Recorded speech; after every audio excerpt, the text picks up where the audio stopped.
Indore Lokayukta police द्वारा पिछले दिनों की कार्रवाई में आरोपी विद्युत मंडल कर्मचारी शिवराम सेमिल के खिलाफ जांच लगातार आगे बढ़ रही है।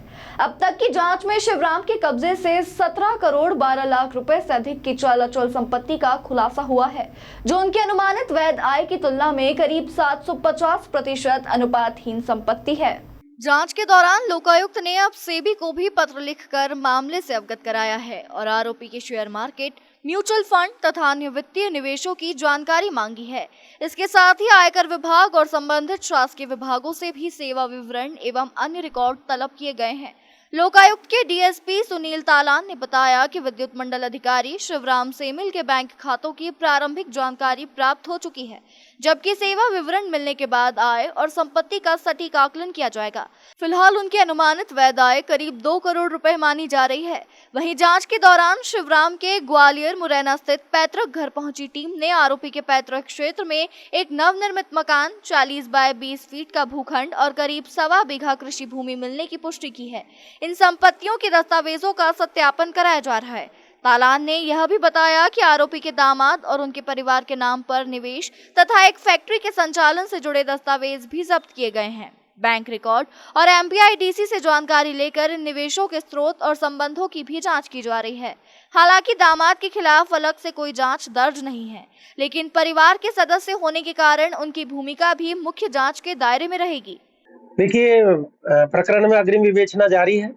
इसके अंतर्गत हमने सेबी को भी लेटर लिखा है, इनकम टैक्स से भी जानकारी चाही गई है, संबंधित विभाग से उनका सेवा विवरण चाहा गया है, संबंधित विभाग को इसके बारे में सूचना दी गई है और उनके बैंक अकाउंट्स के बारे में जानकारी प्राथमिक तौर पे प्राप्त हो गई है और साथ ही ग्वालियर जो टीम गई थी उसकी रिपोर्ट भी प्राप्त हो गई है और इनके हमारी जो 8 टीम यहाँ की थी सभी की रिपोर्ट प्राप्त हो गई है। उसके बाद जब हमारे द्वारा टोटल किया गया है तो लगभग 17 करोड़ 12 लाख से अधिक अवैध संपत्ति उनके पोजीशन में चल संपत्ति पाई गई है। तो इस प्रकार लगभग 750% अनुपातहीन संपत्ति का खुलासा अभी तक की जांच में हो चुका है। अनुमानित आय इनकी कितनी हो सकती है? अनुमानित आय 2 करोड़ के आसपास मान सकते हैं और विभाग से जो जानकारी प्राप्त होगी, सेवा विवरण चाहा गया है तो उसमें और खुलासा हो जाएगा, तो संभवतः कुछ ज्यादा भी हो सकती है। सर, लोकायुक्त ने इस मामले में सेबी से भी संपर्क किया, तो सेबी इस मामले में किस तरीके की जांच करने जा रही है? सेबी की रिसिप्ट हमको प्राप्त हो गई है। सेबी से हमने जानकारी चाहिए कि इनके द्वारा कहीं शेयर मार्केट में या म्यूचुअल फंड्स में या इस तरह का कोई निवेश आदि किया गया हो, तो उसके लिए हमने उनको पत्र लिखा। सर, जबलपुर जो टीम गई थी वहां पर जांच में मुरैना, ग्वालियर जो टीम गई थी मुरैना, वहां पर जांच में इन्होंने एक नवनिर्मित आवास मिला है जो इनके द्वारा निर्मित किया गया है।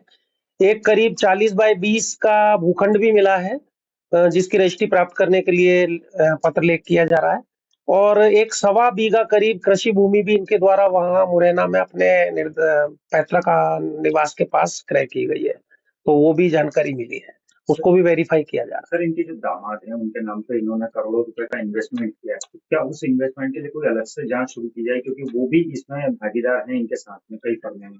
बिल्कुल, चूंकि इनकी पुत्री की मृत्यु हो चुकी है तो दामाद के नाम से भी इनका इन्वेस्टमेंट है और दामाद भी स्वयं सेवा में है, तो इन्होंने दामाद के जो पिताजी हैं यानी कि इनके समधी हैं उनके नाम से फैक्ट्री का संचालन कर रहे हैं और उससे संबंधित दस्तावेज इनके घर पर इनके पोजीशन में पाए गए हैं। तो इनका लिंक उनसे बैंकों के माध्यम से प्राप्त जानकारी और एमपीआईडीसी से प्राप्त जानकारी जब हम करेंगे तो उससे इनका लिंक स्थापित करने का प्रयास रहेगा। सर, इनके जो दामाद है वो भी एमपीवी में कार्यरत है, क्या उनकी भी एक अलग से लोकायुक्त कोई जांच कर रहा है? उनकी पृथक से कोई जांच नहीं है, क्योंकि जांच केवल शिवराम सेमिल जी की थी और वो फिर छापे के दौरान पता चला है कि इनके दामाद भी वहां पर सेवारत है, लेकिन उनके बारे में अलग से कोई शिकायत नहीं है। लेकिन परिवार के अंग के रूप में जो इनकी जांच की जाएगी उसमें दामाद भी उस अधिकार क्षेत्र में आएंगे।